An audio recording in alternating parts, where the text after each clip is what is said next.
অসমৰ সোণাপুৰত যি নিৰ্মমভাৱে উচ্ছেদ অভিযান চলাই সংখ্যালঘু মুছলমান জনগণক যেনেকৈ অত্যাচাৰ কৰিলে, গুলীকাণ্ড সংঘটিত কৰিলে, বহু লোক ইতিমধ্যে গুৰুতৰভাৱে জখম হৈছে। তেওঁলোকৰ ভৰি, তেওঁলোকৰ বিভিন্ন অংগত তেওঁলোকৰ জখম হৈছে। ইতিমধ্যে আমাৰ তাত ভিডিঅ' আহি পৰিছে।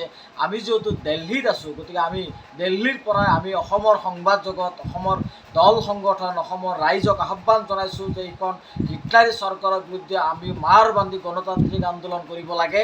আৰু আজিৰ যি ঘটনা সংঘটিত কৰিলে আমি তীব্ৰভাৱে নিন্দা জনাইছোঁ, অসম চৰকাৰক সকীয়ালি প্ৰদান কৰিছোঁ। এই ধৰণৰ সংখ্যালঘু জনগণৰ ওপৰত যি নিৰ্মম অত্যাচাৰ আৰম্ভ কৰিছে, এটাৰ পিছত এটাকৈ এয়া বন্ধ হ'ব লাগিব, অন্যথাই অসমৰ জনগণক লৈ আমছে ৰাজপথত নামিব।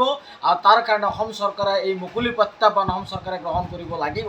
আজি এটা কথা স্পষ্ট, সংখ্যালঘু জনগণক সাংবিধানিকভাৱে যি নিৰাপত্তা প্ৰদান কৰিব লাগিছিল অসম চৰকাৰে, তেওঁলোকক নিৰাপত্তা প্ৰদান কৰা নাই। তেওঁলোকক নিৰাপত্তা প্ৰদান নকৰি আজি ভূমিহীন মানুহসকলক, বানপানী গৰাখহনীয়া কবলত পৰি সৰ্বশ্ৰান্ত হোৱা মানুহসকলক আজি চৰকাৰী ভূমিত থকাৰ সুযোগ লৈ তেওঁলোকক যি নিৰ্মম অত্যাচাৰ আৰম্ভ কৰিছে, যি উচ্ছেদ অভিযান আৰম্ভ কৰিছে, আমি আমছে তীব্ৰভাৱে অসম চৰকাৰক সকীয়ালি প্ৰদান কৰিছোঁ।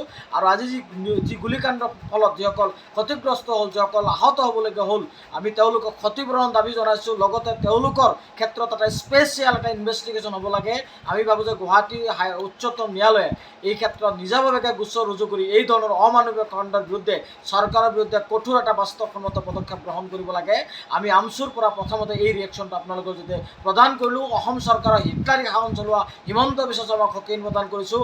আপোনাৰ এই গুণ্ডাৰাজ বন্ধ কৰিব লাগিব, আপোনাৰ এই অত্যাচাৰ বন্ধ কৰিব লাগিব, নহ'লে সংখ্যালঘু জনগণে হৈ সংখ্যালঘু ছাত্ৰ ইউনিয়নে আপোনাৰ বিৰুদ্ধে গণ আন্দোলন কৰিব। তাৰ কাৰণে সাজু থাকক। মুকলি প্ৰত্যাহ্বান জনালোঁ অসমৰ মাননীয় মুখ্যমন্ত্ৰী ডক্টৰ হিমন্ত বিশ্ব শৰ্মা।